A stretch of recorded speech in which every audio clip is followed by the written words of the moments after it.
Captain Jake Morrison stood on the bridge of the UES Defiance and watched the stars through the main screen. The ship moved slowly through space near the Kepler Nebula, far from Earth and any other human worlds. Jake had been doing patrol runs like this for 3 years now, ever since Earth Command decided he was too much trouble for the main fleet. His crew was made up of other troublemakers and misfits, people the military wanted to keep busy but far away from important things. Lucy Hayes worked in the engine room below, her hands covered in grease as she fixed another broken part with spare metal and wire. She was the best engineer Jake had ever seen, but she had a bad habit of telling officers exactly what she thought of their stupid orders. That was how she ended up on the Defiance instead of working on one of the big new ships near Earth. Alex Turner sat at the navigation station, his young face focused on the star charts. He was only 22 but could read space better than pilots twice his age. The kid had some kind of natural gift for understanding how things moved through the galaxy. Unfortunately, he also had a gift for getting into fights with other officers, which was why he was here instead of at the Naval Academy. The Defiance was not much to look at. It was an old patrol ship, the kind they used to send out to check on mining stations and trade routes. The hull was patched in dozens of places, and the weapons were basic projectile cannons that most alien species would laugh at. But it was home to Jake and his crew of 38 humans who did not fit anywhere else. Jake was checking the daily reports when Alex suddenly looked up from his station. The young man's face had gone pale, and his hands were shaking as he stared at his instruments.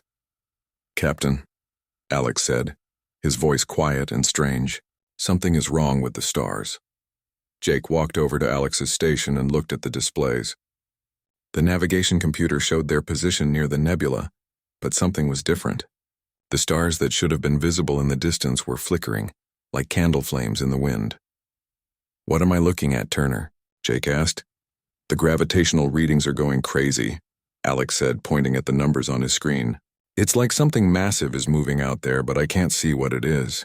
And Captain, some of those stars, they're just gone." Jake felt a cold feeling in his stomach. He had been in space long enough to know that stars did not just disappear.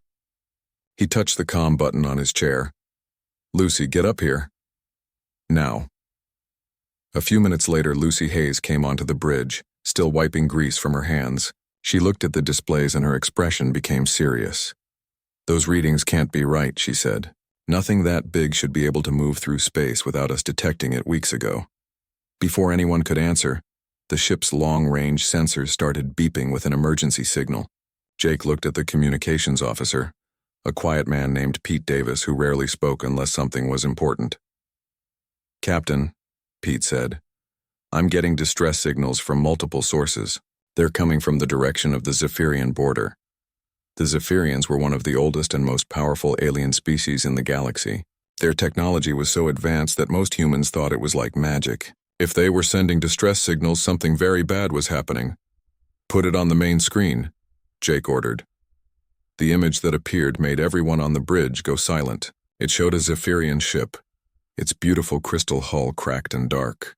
The alien captain on the screen was speaking in his own language, but the translation computer changed his words into English. "All ships, all species, stay away from the outer rim. The hunger has awakened. The hunger that devours light itself. Our fleets are gone. Our worlds are gone. It eats everything and leaves nothing behind. The ancient warnings were true. The void has come to feed." The transmission ended, leaving the bridge in complete silence. Jake had never seen a Zephyrian look afraid before. These were beings who could destroy planets with their weapons and travel between stars like humans, drove cars between cities. If something could scare them this badly, it was beyond anything the galaxy had seen before. "Sir," Alex said quietly, "I'm reading more gravitational changes. Something is coming this way." Jake made a decision that would change everything. Instead of running back to Earth like a smart captain would do, he ordered the Defiance to head toward the disturbance. Someone needed to see what was happening and report back to Earth Command. If his crew of misfits was going to be useful for anything, it might as well be this. As they flew deeper into space, they began to see the refugees. Ships from a dozen different species were fleeing toward the center of the galaxy, their hulls damaged and their crews terrified. Jake ordered Pete to try to contact them, but most were too scared to stop and talk. Finally, they found a small Zephyrian transport ship drifting in space, its engines dead. Jake ordered his crew to bring the aliens aboard. There were only 5 Zephyrians left alive, and they all looked like they had seen the end of the world. The leader of the refugees was named Kethvar, a Zephyrian officer whose crystal skin had turned dark with fear. He spoke to Jake through the translation device, his voice shaking. "Human captain, you must turn back. You cannot fight what comes from the dark between stars. It does not destroy like your weapons or ours. It consumes. It eats space itself, and everything in that space ceases to exist. Our greatest ships fired weapons that could shatter moons, and the creatures absorbed the energy like it was nothing." Jake listened carefully to everything Kethvar told him. The creatures seemed to exist partly outside normal space, making them almost impossible to detect until they were right on top of you. They moved in swarms and grew larger as they consumed matter and energy. Worst of all, they seemed to be heading toward the center of the galaxy, where most of the inhabited worlds were located. When Jake asked how many creatures there were, Kethvar's answer made everyone on the bridge feel sick. The Zephyrian had seen thousands of them, and they were just the first wave. Something much larger was coming behind them, something so big that it blocked out entire star systems. Jake knew he had to get this information back to Earth and the Galactic Council. The old patrol ship turned around and began the long journey home, carrying news that would change the galaxy forever. Behind them, the stars continued to disappear one by one, eaten by something hungry enough to devour worlds. The Galactic Council building on Nexus Prime had never seen such chaos. Representatives from 12 major species filled the Great Hall, all talking at once in their different languages while translation devices struggled to keep up.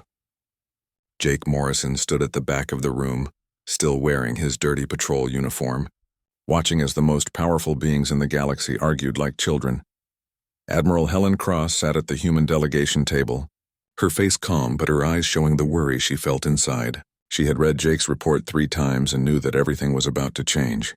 The Zephyrians had already confirmed the worst parts of the story, and refugee ships were arriving at Council worlds every hour. "The creatures cannot be reasoned with," announced High Commander Zek Tool of the Zephyrian Empire. His crystal skin flickered with the colors of fear as he spoke to the assembled delegates. "We sent our finest diplomatic ships to attempt communication. They were consumed within moments. These beings do not conquer or destroy in any way we understand. They simply eat everything and leave empty space behind." The representative from the Machine Collective, a being that looked like a walking metal statue, responded with electronic sounds that the translator turned into words. "Our calculations show that resistance may be mathematically impossible. The creature's energy absorption capabilities exceed our weapons output by factors we cannot overcome." Jake felt sick listening to them. These were supposed to be the most advanced civilizations in the galaxy, and they were already talking about giving up. He looked around the room and saw the same expression on every alien face: fear and hopelessness. President Kate Sullivan stood up from the human table. She was a small woman compared to most of the alien delegates, but her voice carried clearly through the hall when she spoke. "Earth offers its full military support to any defensive effort," she said. "Humanity may be new to this council, but we will not abandon our allies in this crisis." The reaction was immediate. Several alien delegates made sounds that Jake recognized as laughter, though it came out as clicks, hums, and electronic beeps from their translation devices. The crystalline hegemony's representative actually turned his back to the human delegation, showing his opinion of their offer. "With respect, President Sullivan," said the Altarian ambassador, his blue skin shimmering with what Jake knew was amusement, "your species has been in space for less than 200 years. Your weapons technology is still based on chemical explosives and metal projectiles. What could humanity possibly do against beings that have destroyed fleets armed with quantum disruptors and stellar converters?"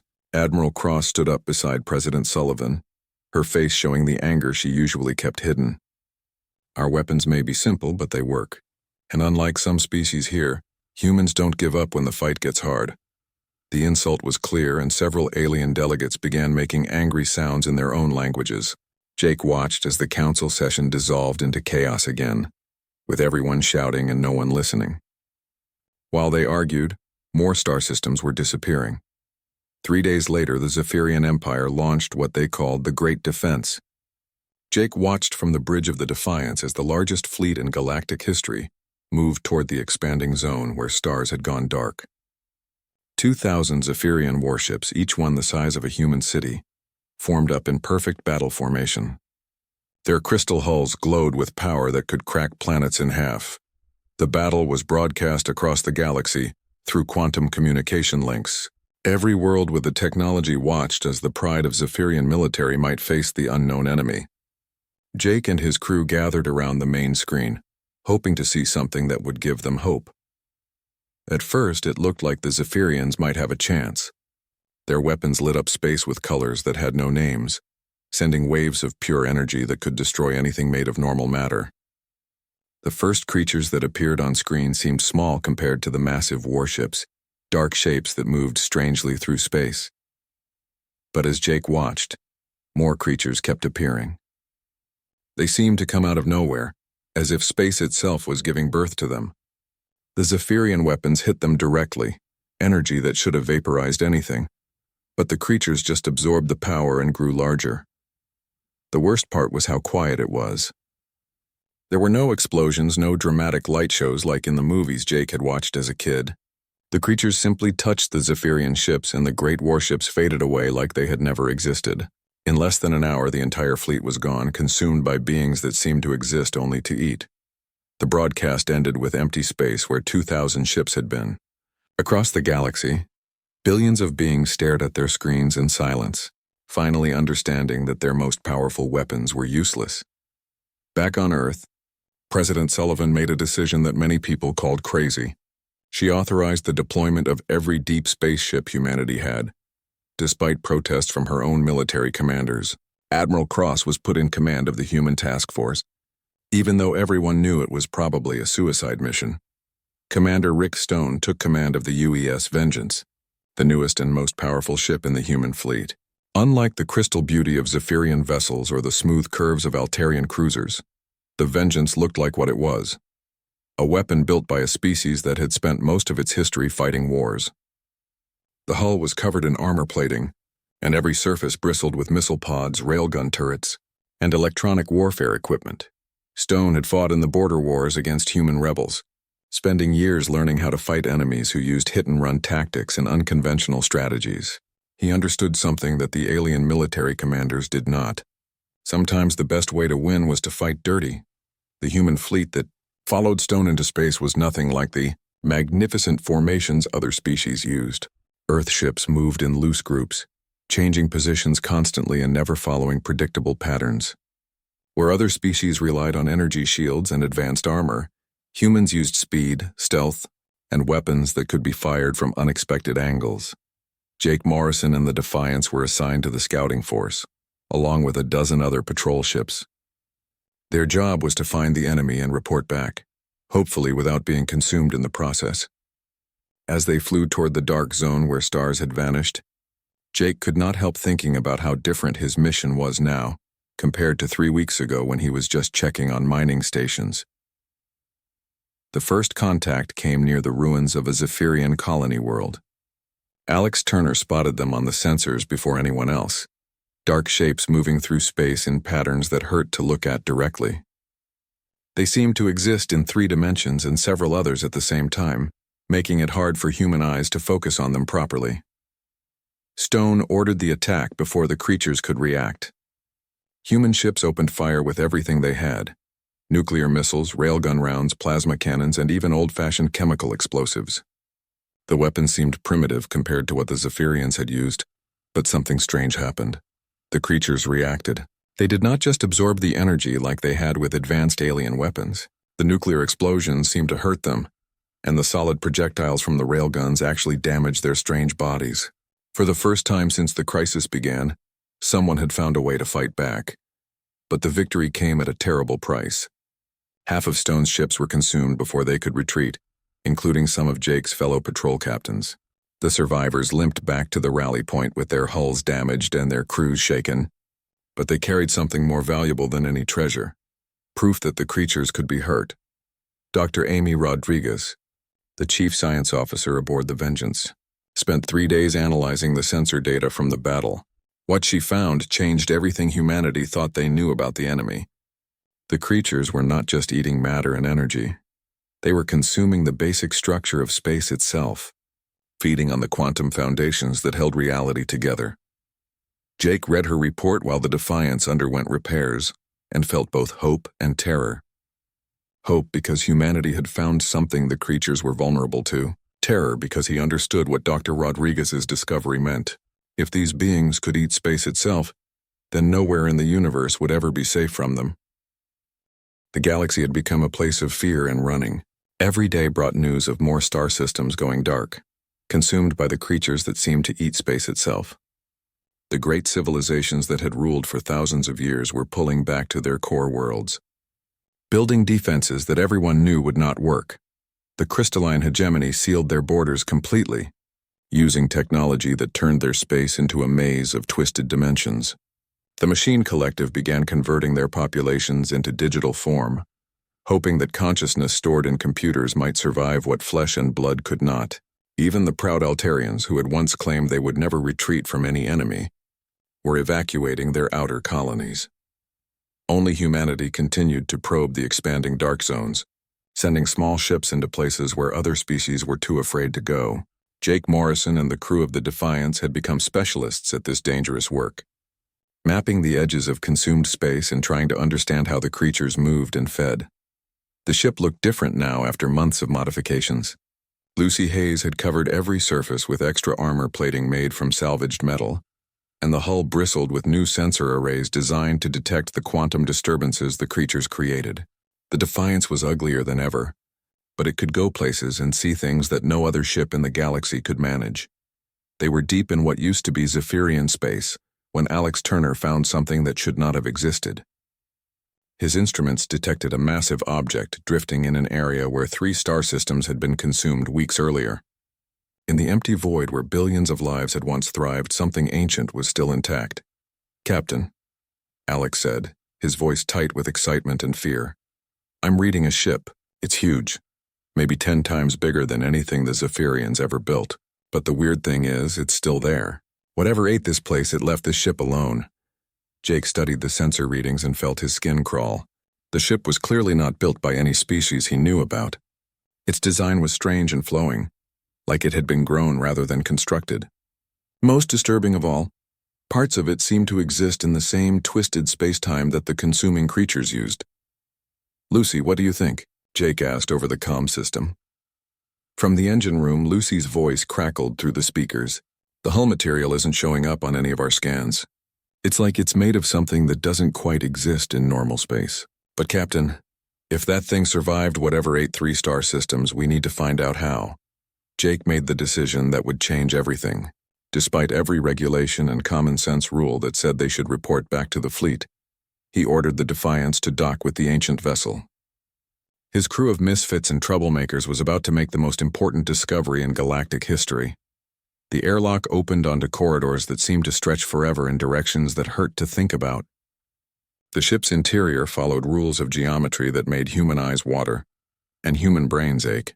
But Lucy Hayes had always been good at fixing impossible things, and she quickly figured out how to work with the ship's systems instead of against them. Deep in the vessel's core, they found something that made Alex Turner sit down hard on the floor. Banks of crystalline computers stretched away in all directions, still active after who knew how many thousands of years. The technology was so advanced that it made Zephyrian science look like stone tools, but somehow Lucy was able to interface with it using modified human equipment. The computers contained the history of a species called the Precursors, beings who had ruled the galaxy long before any current civilization had learned to make fire. They had been the most advanced species ever to exist, with technology that could reshape reality itself, and they had been completely consumed by the same kind of creatures that now threatened everyone else. But before they died, the Precursors had learned something crucial about their enemies.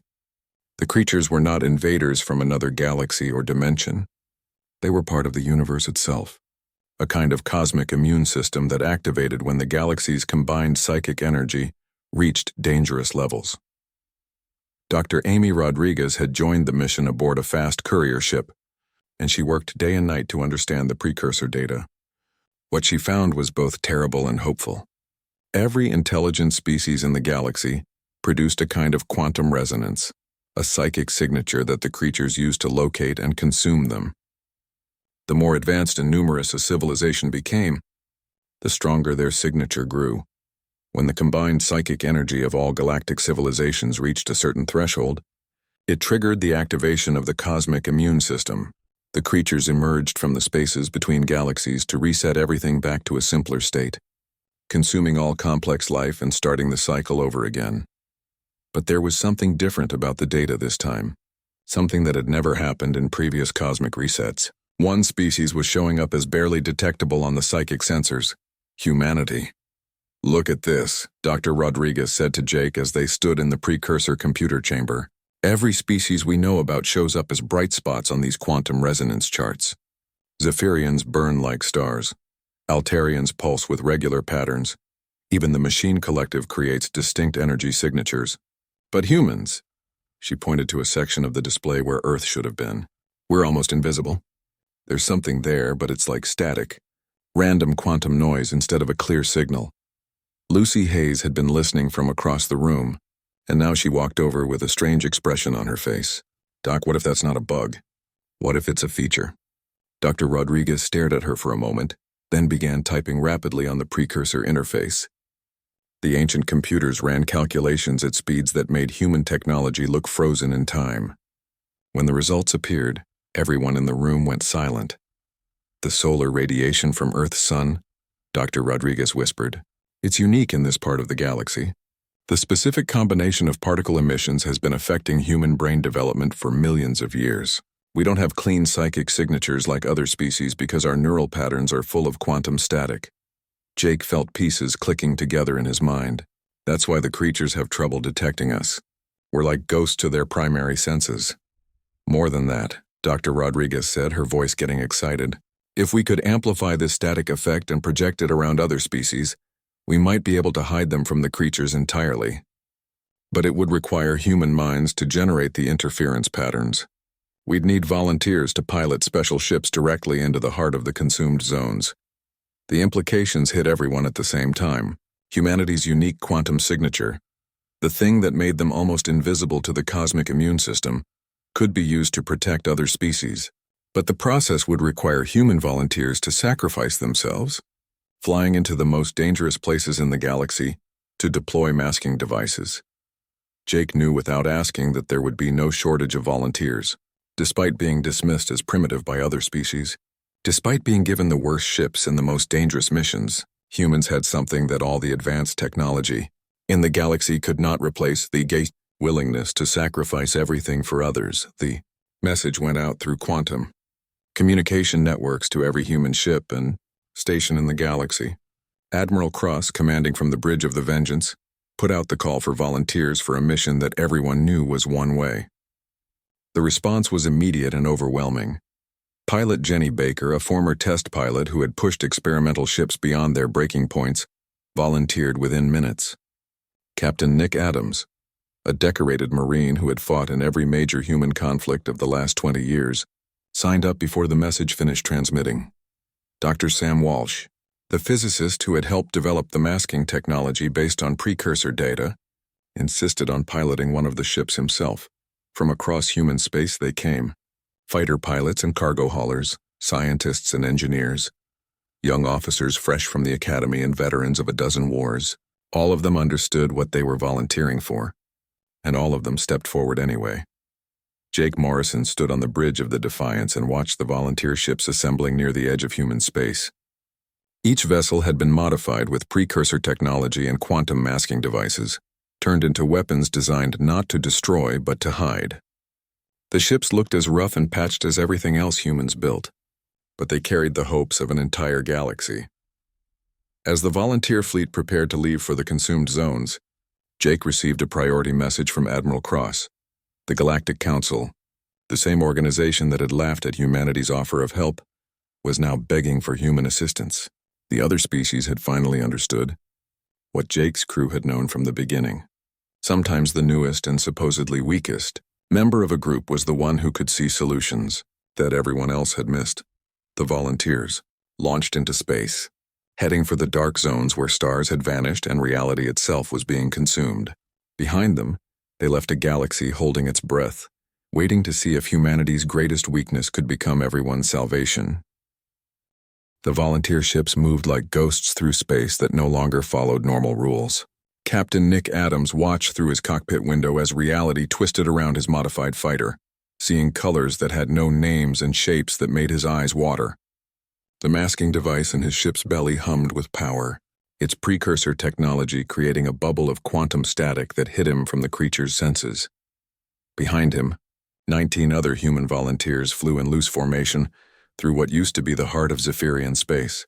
Each ship carried a masking device that could protect an entire star system from the cosmic immune system, but only if they could get close enough to the creature's primary processing centers to deploy them. The journey into the consumed zones had taken 3 weeks, passing through regions where space itself had been partially digested. Planets existed in quantum superposition, flickering between reality and nothingness. Stars that should have burned for billions of years more guttered like dying candles, their nuclear fires somehow dampened by the presence of beings that fed on the foundations of existence. Pilot Jenny Baker flew alongside Adams, her experimental ship modified with sensors that could track the creature's movement patterns. She had always been the best at pushing machines beyond their limits, and now she was doing the same thing with reality itself. Her instruments showed readings that should have been impossible: negative energy densities, backwards time flows, and gravitational fields that folded space into knots. "Nick," Jenny's voice crackled through the quantum encrypted comm system. "I'm reading something massive up ahead. The gravitational distortions are off the charts." Adams checked his own sensors and felt his stomach drop. The object Jenny had detected was larger than anything that should exist, a structure that seemed to stretch across multiple star systems while somehow fitting into a space no bigger than a moon. The visual display hurt to look at directly, showing something that existed in too many dimensions at once. "All ships, this is Adams," he broadcast to the volunteer fleet. "We found the primary processing center. Remember the mission. Get the masking devices as close as possible to the core structure. Don't try to be heroes. Deploy your device and get out." But even as he said it, Adams knew that getting out was not really an option. The quantum interference patterns required to hide entire civilizations from cosmic detection needed human minds to maintain them. The volunteers would have to stay with their devices, feeding their unique neural static into the masking fields until the job was done. Dr. Sam Walsh flew one of the science ships, his hull packed with recording equipment and analysis computers. As they approached the processing center, his instruments began picking up something that made him forget his fear in the excitement of discovery. The structure was not empty. It contained fragments of consciousness from every species the creatures had consumed. "Adams, Baker, everyone." Sam's voice carried an edge of wonder despite their desperate situation. "The consumed civilizations aren't completely gone. The creatures are storing them, processing them somehow. I think they're trying to understand what they've eaten." The revelation changed everything.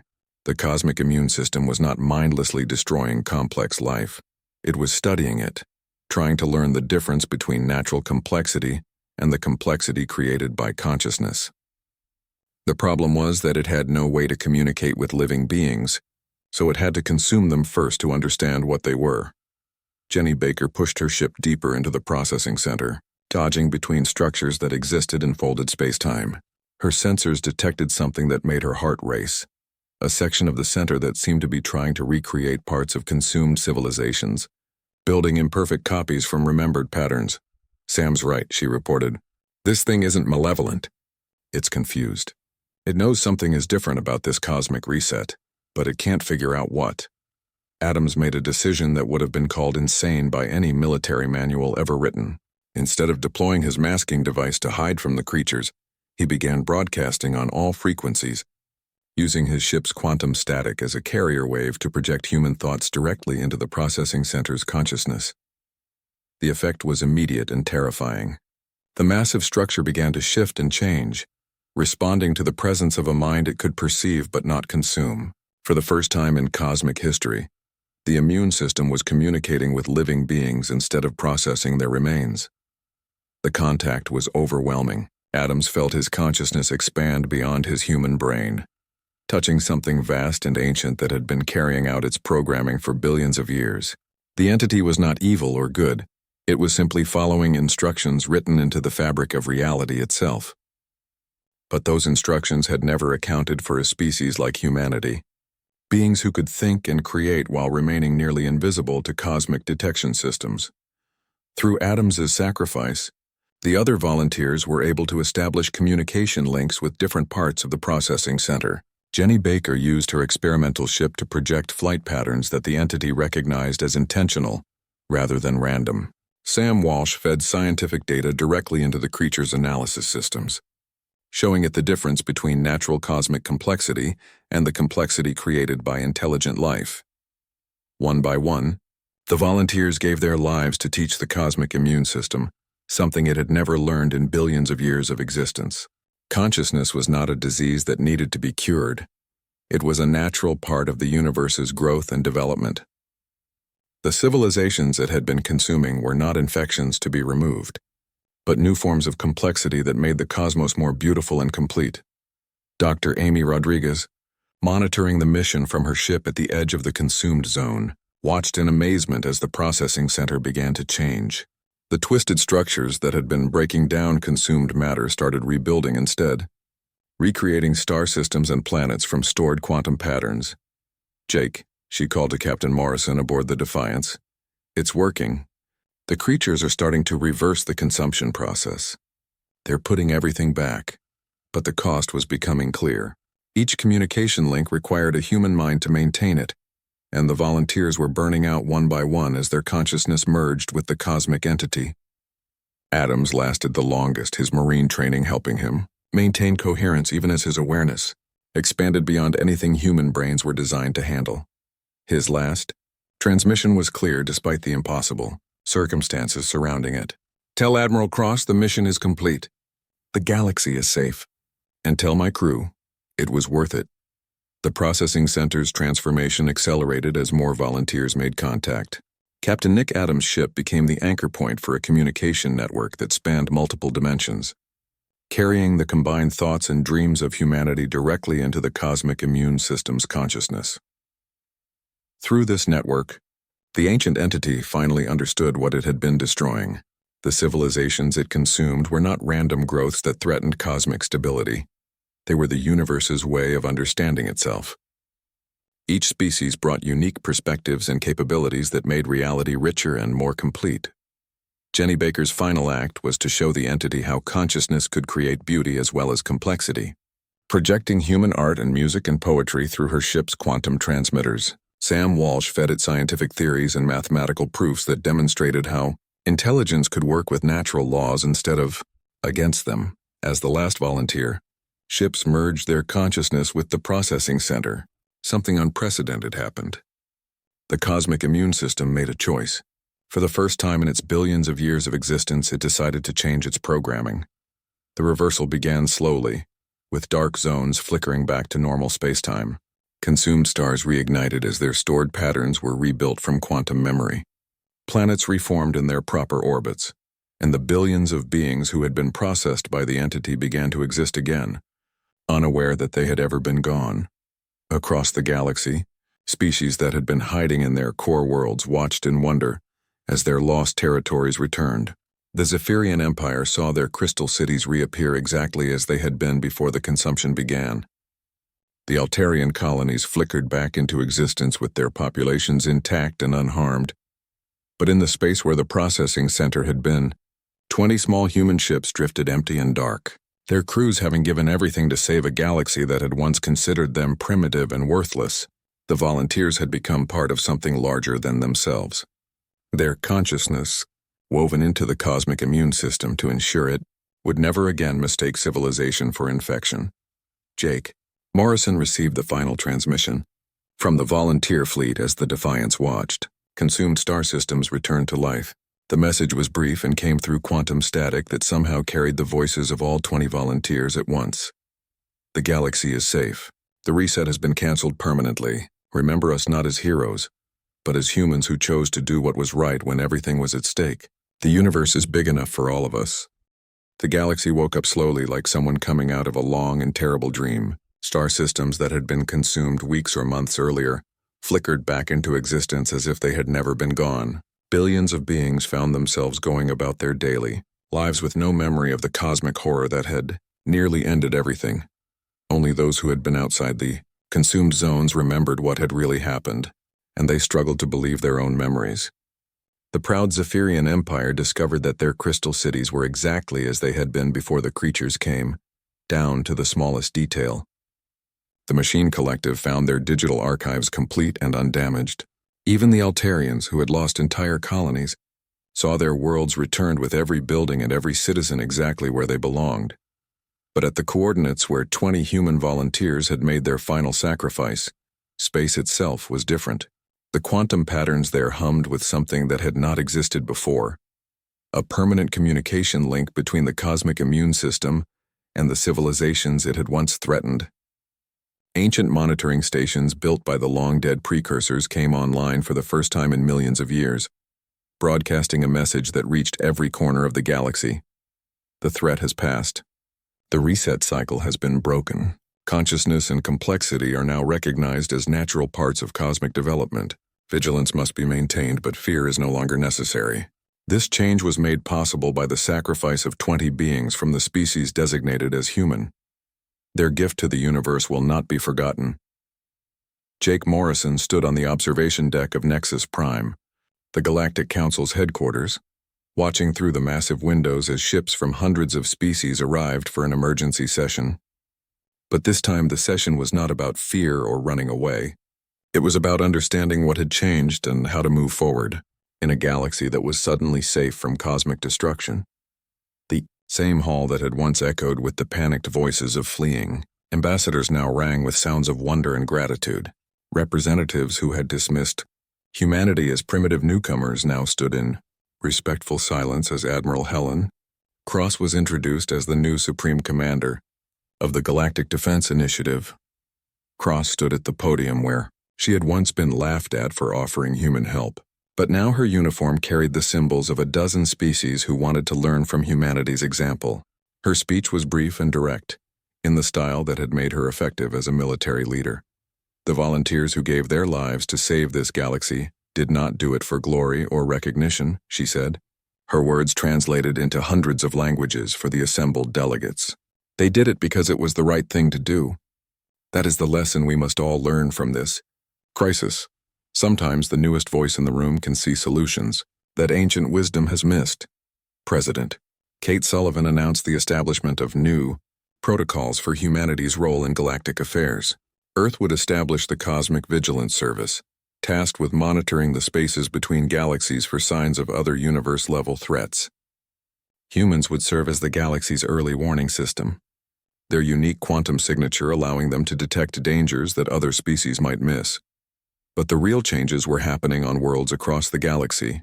As other species began to understand what humanity had always known, the Zephyrians, who had once believed that advanced technology could solve any problem, started sending students to human engineering schools to learn about practical solutions and creative thinking.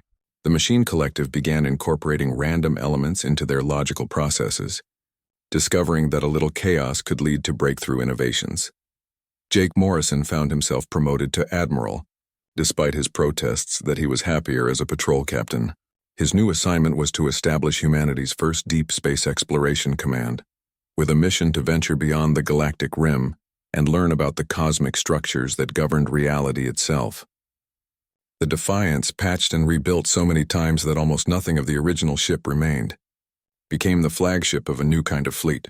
Lucy Hayes, now holding the title of Chief of Galactic Engineering, worked in a facility that brought together the greatest minds from every known species.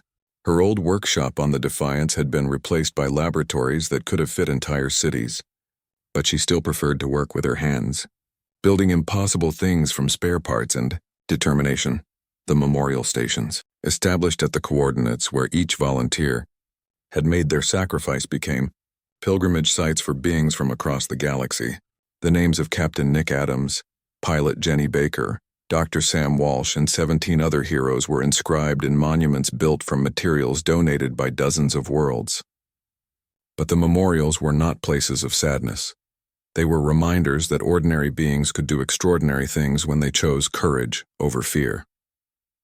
Alex Turner, still young but now bearing the responsibilities of a senior navigation officer, spent his time training other species in human space reading techniques. His natural gift for understanding stellar phenomena had become a teaching method that helped alien pilots learn to see space the way humans did, not as empty void to be crossed, but as an ocean full of currents and patterns that could be read and understood. The most important changes, though, were not in technology or politics, but in how different species thought about problems and challenges. The Altarians, who had once followed rigid protocols for everything, began encouraging their children to ask what if, instead of how should, the crystalline. Hegemony started teaching improvisation, alongside their traditional crystal shaping. Arts a year after the crisis, Jake stood once again on the bridge of the Defiance, preparing to lead an expedition into the space between galaxies. His ship was no longer the patched-together patrol vessel it had once been, but it still carried the same spirit of stubborn determination that had made humanity's contribution possible. Dr. Amy Rodriguez had joined his crew as chief science officer, continuing her research into cosmic phenomena that most beings could not even imagine. Her latest discovery was that the quantum communication link established by the volunteers was still active, carrying messages and information between the galaxy and the cosmic immune system that watched over it. "Jake," she said as they prepared to leave the galaxy behind, "I'm getting readings from the deep void that suggest there might be other cosmic systems out there. Not threats like the immune system, but maybe regulatory mechanisms we don't understand yet. If we're going to keep the galaxy safe, we need to learn about all of them." Jake nodded, watching the stars shift on the main screen as the Defiance moved toward the galactic edge. Behind them, 1,000 worlds continued their daily existence, unaware of how close they had come to never existing at all. Ahead lay the unknown, spaces where reality itself might work according to different rules. "Lucy," he called down to the engine room, "how are we looking for this little trip into nowhere?" The response came back immediately, tinged with the humor that had kept them all sane through the worst crisis in galactic history. "Everything's held together with determination and spare parts just the way we like it. If we run into trouble, I'll figure out how to fix it with whatever we've got on hand." As the Defiance crossed the boundary between the galaxy and the void beyond, Jake thought about the volunteers who had made this mission possible. Their sacrifice had not just saved civilization, it had proven that the universe was big enough for all kinds of intelligence, all forms of consciousness, all ways of looking at problems and finding solutions. The galaxy behind them was brighter than it had ever been, connected by the knowledge that different did not mean wrong, and that sometimes the newest member of a community could teach lessons that ancient wisdom had forgotten. Humanity had risen when the galaxy shivered with fear, and in doing so, had shown everyone that heroes were not born from perfection, but from the simple choice to do what was right when everything was at stake. In the deep void ahead, strange signals beckoned to the human ship, promising new mysteries and new challenges. But Jake Morrison and his crew of misfits sailed toward them with confidence, knowing that whatever they found, they would face it the same way humanity always had, together, stubborn, and absolutely refusing to give up. The universe was vast and full of wonders, and now it was safe for everyone to explore them.